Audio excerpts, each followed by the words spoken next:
Palavra da Verdade, a exposição bíblica com Hernandes Dias Lopes. Vamos reler o texto de Romanos 8, 26 a 29. Romanos 8, 26 a 29. Eu convido a igreja para, em uníssono, lermos esta passagem. Vamos juntos?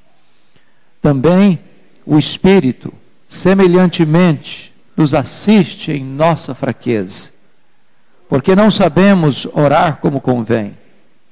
Mas o mesmo Espírito intercede por nós, sobremaneira, com gemidos inexprimíveis. E aquele que sonda os corações, sabe qual é a mente do Espírito, porque segundo a vontade de Deus, é que Ele intercede pelos santos. Sabemos que todas as coisas cooperam para o bem daqueles que amam a Deus, daqueles que são chamados segundo o seu propósito. Porquanto aos que de antemão conheceu, também os predestinou, para serem conformes à imagem de seu Filho, a fim de que ele seja o primogênito entre muitos irmãos. Eu quero tratar aqui de 4 verdades nesse texto. Quero falar sobre a solidariedade de Deus, a compaixão de Deus, a sabedoria de Deus e o propósito de Deus. Eu quero fazer uma pergunta pessoal para você. Olhando no espelho da sua alma, honestamente, como é que você se vê? Uma pessoa forte ou uma pessoa fraca? Honestamente.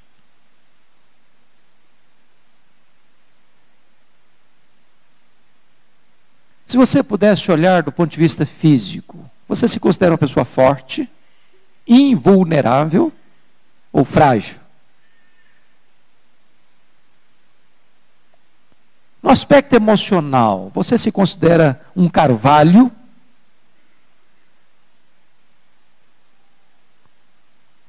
Ou um caniço agitado pelo vento? Você se considera forte moralmente? Ou frágil? Frágil. Como é que você se vê espiritualmente? Você se considera uma pessoa fraca?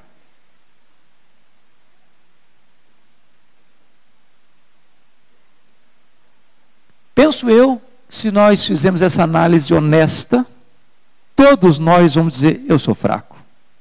Eu sou fraco. Eu nem consigo ficar de pé escorado no bordão da minha autoconfiança. Somos muito fracos. Mas sabe o que me impressiona nesse texto? É que algumas pessoas, ao verem outras pessoas fracas, acabam por esmagá-las. O Espírito Santo olha para você e para mim na nossa fraqueza,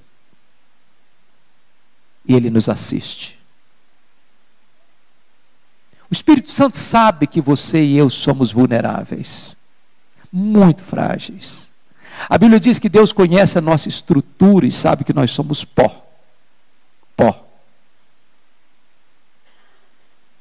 Ai de nós no dia em que nós nos julgarmos fortes, invulneráveis, inexpugnáveis. Paulo chega a dizer, quando eu sou fraco, aí é que eu sou forte. Porque quando você reconhece que você é fraco, você depende de Deus. E quando você depende de Deus, o Espírito Santo vem para assistir você. Para levantar esse fardo da vida que você não consegue carregar sozinho. Mas o que é glorioso é que você pode perguntar assim, mas como assim eu sou fraco? Como se constata essa fraqueza minha? Onde eu posso diagnosticar essa fraqueza minha? No que consiste a minha fraqueza? E o apóstolo Paulo defende a ideia de que nós somos tão fracos que nós nem sabemos orar como convém. Um exercício espiritual tão importante, de comunhão com Deus, de fortalecimento espiritual, de renovo da nossa alma, nem isso nós conseguimos fazer direito. Não sabemos orar como convém. E a pergunta é: por que nós não sabemos orar como convém? É porque você e eu nem sabemos o que é melhor para nós.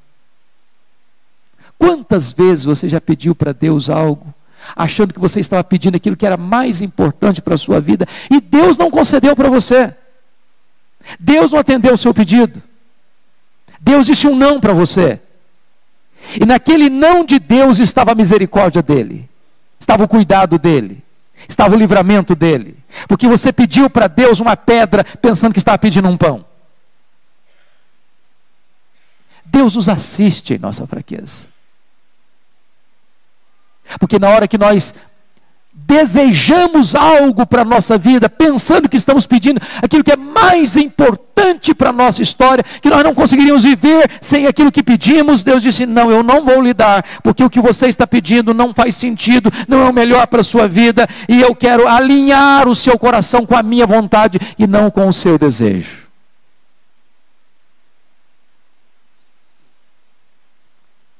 Quer dizer para você que Deus é solidário conosco, no sentido de que Ele não nos escorraça na nossa fraqueza, Ele nos assiste. Ele nos assiste. Segunda verdade que esse texto explora e que trabalha e que nos ajuda hoje, é sobre a compaixão de Deus. O verso 26 ainda prossegue e diz assim: porque, mas o mesmo Espírito intercede por nós, sobremaneira com gemidos inexprimíveis. Se eu não sei orar como convém, aí vem a compaixão de Deus. Porque agora eu não sei orar, mas o Espírito Santo em mim ora. E é maravilhoso isso, porque você já tem na Trindade um intercessor legal, que é o advogado justo, Jesus Cristo.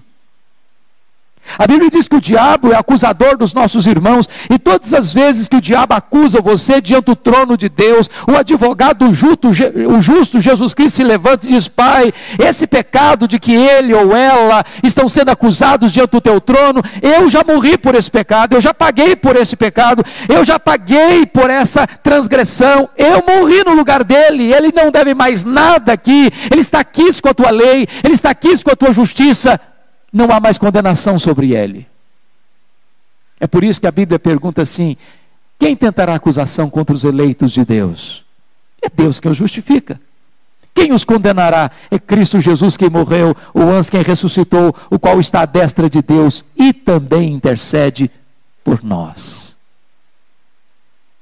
Mas que bondade de Deus, que compaixão divina é esta, que agora estabelece que a terceira pessoa da Trindade vai interceder por nós, não junto ao Pai no tribunal do céu, ele vai interceder por nós, em nós, ao Deus que está sobre nós.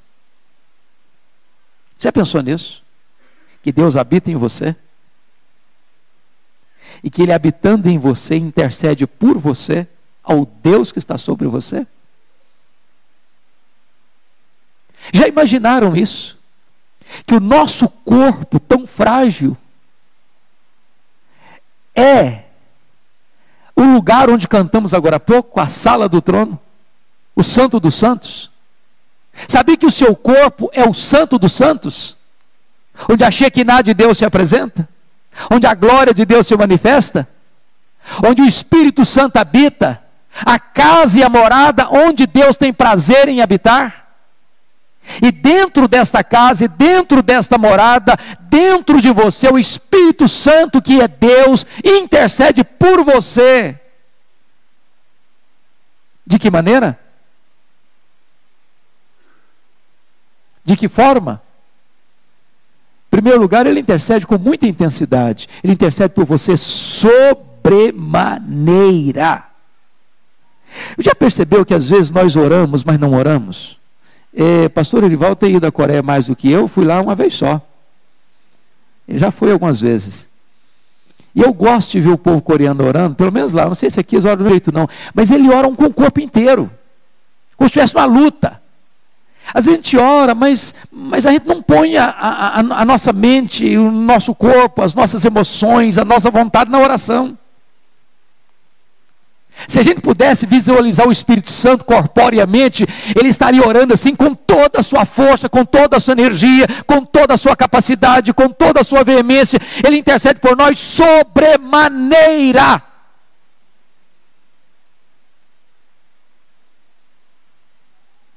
Mas em segundo lugar, o Espírito Santo intercede por nós, usa o texto aí, com gemidos inexprimíveis. Você já orou assim? Gemendo. Talvez as orações mais eloquentes que nós fazemos são aquelas que você não consegue articular nenhuma palavra, porque Deus lê a alma, Deus escuta os gemidos. Eu acho que às vezes que eu já orei com mais intensidade, eu tinha um nó na garganta e o som não saía. Aquelas noites escuras da alma, aqueles vales mais profundos da vida, aquelas horas mais amargas da sua história, aqueles momentos em que você se sente esmagado por um peso cruel que achata você, e você se debulha diante de Deus, e você se espreme na presença de Deus, e nessa hora não sai palavras, só sai gemidos. E é dessa maneira, e é com essa intensidade, com essa agonia, que o Espírito Santo de Deus intercede por nós com gemidos inexprimíveis. Ele que conhece todas as línguas, Ele que conhece todos os dialetos, Ele que conhece todas as linguagens dos céus e da terra, Ele ora por você, em você, dessa maneira agônica. Ah, mas que bênção é saber que eu não sei orar como convém, mas o Espírito Santo que ora por mim e em mim, Ele ora de forma eficaz, porque é segundo a vontade de Deus é que Ele intercede pelos santos. Que coisa boa é saber que você tem um intercessor no céu, e você tem um intercessor na terra, que você tem um intercessor junto ao tribunal de Deus, e você tem um intercessor no tribunal do seu coração. E Ele nunca desperdiçou nenhuma das suas intercessões em seu favor. Se você tiver alguma dúvida da importância da oração, saiba que dentro da Trindade você tem 2 intercessores. O nosso sumo sacerdote está lá no céu, intercedendo por nós. Se você tem alguma dúvida da importância da oração, saiba que o Espírito Santo, o outro Consolador que foi derramado para estar conosco, Ele está em nós, intercedendo por nós. Mas a terceira verdade que esse texto nos ensina, irmãos, está no verso 28, é a sabedoria de Deus. E de todos os versículos da Bíblia, eu não encontro nenhum mais consolador do que este. E Paulo, que não vai usar uma linguagem sem definições claras, escolhe um termo preciso, vindo da matemática, daquilo que é exato, daquilo que não é a linguagem da conjectura hipotética, mas a linguagem da certeza experimental. E ele diz: nós sabemos. Oh, que bênção! Eu não penso assim, nós imaginamos, ou nós sentimos. Sabe por quê? Porque o que nós sentimos às vezes dá uma variada. Não é assim com você? Algum dia na sua vida você acorda com um nó na garganta, uma dor no peito? Tem dia na sua vida que você pensa que você está muito mal, e você até chega a pensar: será que Deus me ama mesmo? Será que eu sou filho de Deus mesmo? Será que Deus se importa comigo mesmo? As nossas emoções fazem um zigue-zague. Mas o que você sabe não muda com as suas emoções. A verdade de Deus não se altera pelo fato de um dia você está triste, outro dia você está alegre, um dia você está entusiasmado, outro dia você está no fundo de um poço. A verdade de Deus não altera a seu respeito. Por isso Paulo diz, nós sabemos. Nós não cogitamos, nós não sentimos, nós sabemos. E aquilo que você sabe não muda. Faça chuva, faça sol, é de noite, é de dia, é no vale, é no monte, é com saúde, é doente, é num CTI de hospital, ou é de férias num lugar gostoso e aprazível, nós sabemos. E sabemos o que? Que algumas coisas, que poucas coisas, que a maioria das coisas, não que todas as coisas. Todas as coisas cooperam para o bem daqueles que amam a Deus. Sabe o que esse texto está ensinando? Você não está solto ao léu, jogado pelo vento, ao sabor das circunstâncias de um lado para o outro. Sabe o que esse texto está dizendo? É que Deus tem um plano na sua vida, e esse plano é perfeito, esse plano é eterno, esse plano é vitorioso, e Deus está no controle da sua história. Sabe o que esse texto está dizendo? É que você pode descansar o seu coração em Deus, porque as circunstâncias adversas ou as alegres que chegam na sua vida não têm acaso. Existe uma providência soberana e sábia. Sabemos disso. Temos convicção disso. É claro que o apóstolo Paulo não está querendo dizer com isso que tudo que acontece com você e comigo são coisas boas. É claro que não. Nós estamos vivendo num mundo caído, sujeito a tantas coisas tristes, más, violentas, injustas. Em outras palavras, você é crente, você é fiel a Deus, você anda com Deus, o Espírito Santo habita em você, ora por você, mas você está num mundo caído, e você enfrenta lutas, e você enfrenta tempestades, e você enfrenta crises na família, você enfrenta problemas no seu trabalho, você enfrenta problema na sua família, você enfrenta crise dentro de você. Você perde emprego, você bate carro, você sofre acidente, você fica doente. O que Paulo está dizendo é que se você ama Deus, mesmo essas circunstâncias adversas, contrárias, sombrias, tenebrosas, Deus pega essas circunstâncias todas e faz como que uma tapeçaria divina, como que um quebra-cabeça, como que um mosaico, e ao final, tudo isso você vai entender, contribuiu para o seu bem. Eu fico olhando algumas circunstâncias bíblicas. Por exemplo, abra lá comigo, por favor, em Gênesis 42. Gênesis 42.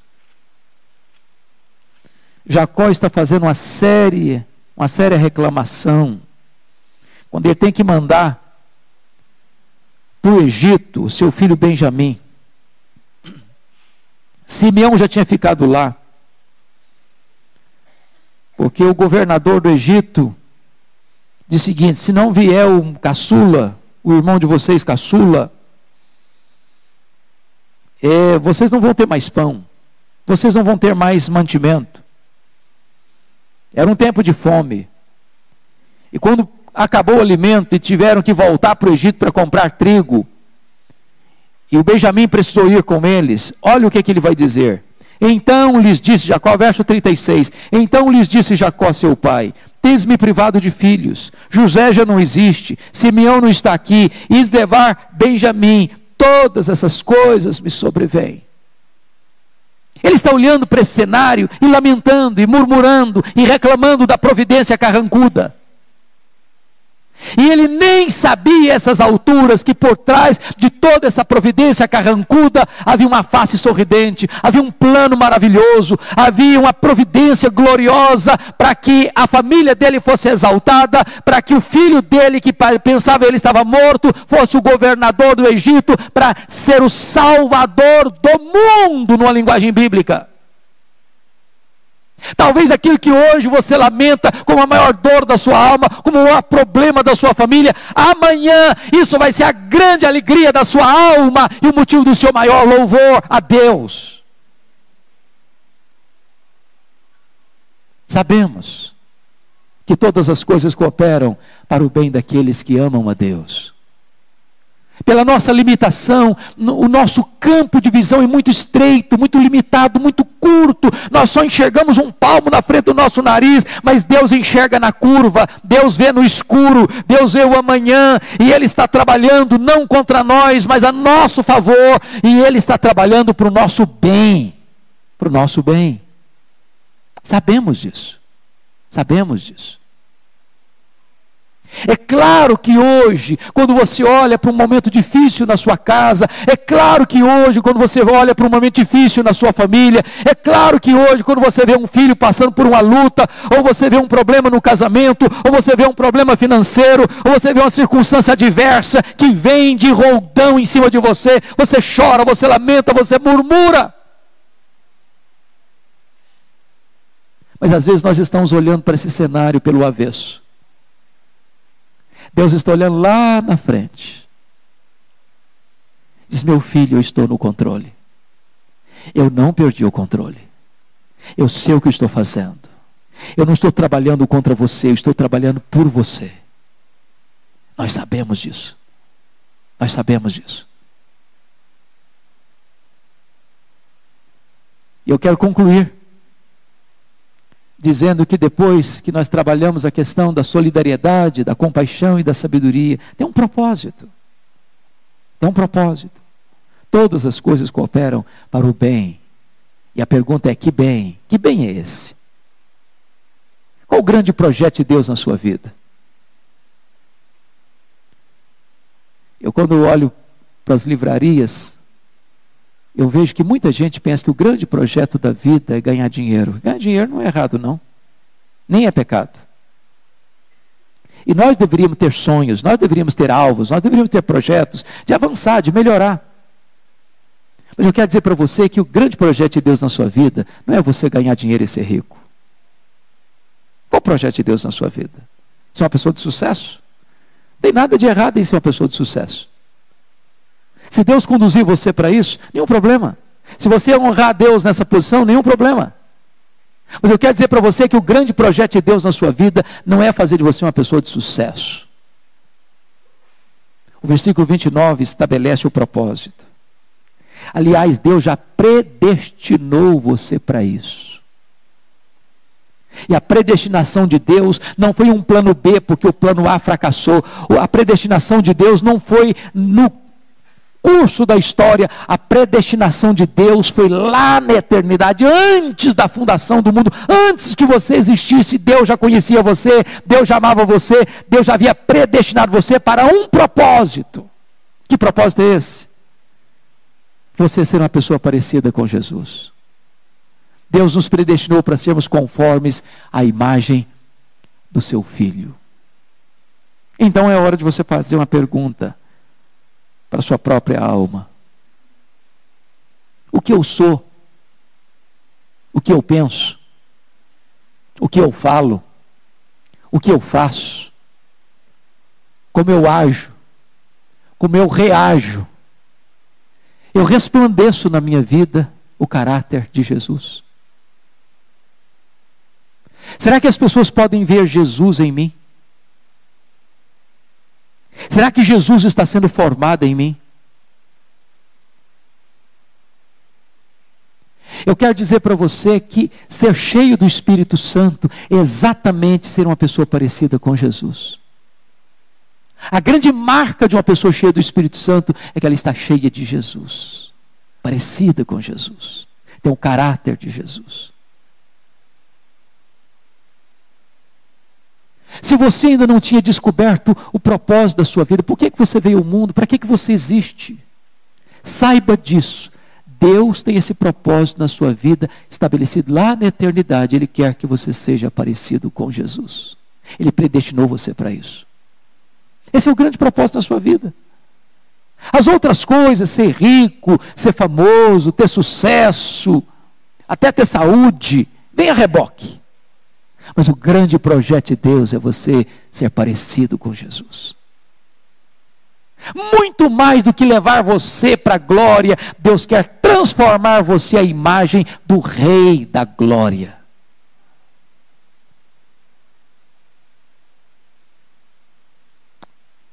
Vamos orar juntos sobre isso? Curva sua fronte.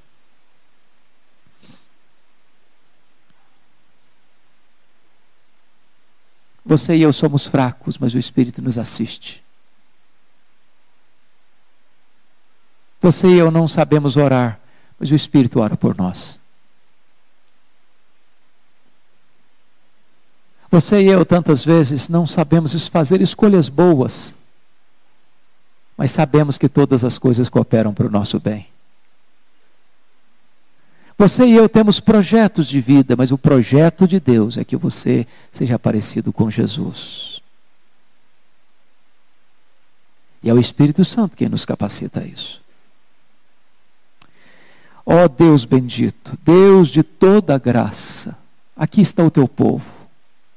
Povo amado, povo escolhido, povo separado, povo selado, povo habitado pelo teu Espírito. Povo cujo nome está escrito no livro da vida. Povo que foi chamado para ser enviado como luz das nações, como sal da terra, como luz do mundo. Deus, aqui está o teu povo, com as suas lutas, com as suas lágrimas, com as suas dores, com seus gemidos. Só tu conheces, Deus, o estado de cada ovelha que está aqui dentro hoje. Só tu tens o poder de sondar os corações. Só tu sabes, meu Deus, a necessidade particular e profunda de cada pessoa que entrou aqui hoje. Então tu que és o Senhor absoluto dos céus e da terra, tu que és o dono da nossa alma, da nossa vida, aplica, ó Deus, este óleo terapêutico do Espírito Santo em cada coração. Aqueles que estão lutando com a enfermidade, põe a tua mão de cura, ó Deus. Aqueles que estão passando por angústias dentro de casa, dentro da família, ó Deus, ordena a tua bênção de restauração nesta manhã. Aqueles que estão passando uma crise conjugal, põe a tua mão, Deus, e restaura o casamento. Aqueles que estão aflitos em relação ao dia de amanhã, aquieta-lhes a alma e dê-lhes a serenidade e a confiança da tua providência generosa e sábia. Aqueles que estão desviados, meu Deus, dos teus caminhos, traz-os de volta, ó Deus. Aqueles que estão perdidos dentro da igreja, alcança-os com a tua graça, ó Deus. Aqueles que estão vivendo a vida, Senhor, dúbia, ó Deus, enche-os do Espírito Santo e dá-lhes alegria de serem teu povo, tuas ovelhas, habitação do Espírito Santo. Sustenta-nos. Fortalece-nos, reaviva-nos, é a nossa oração, em nome de Jesus. Amém. Palavra da Verdade, a exposição bíblica com Hernandes Dias Lopes.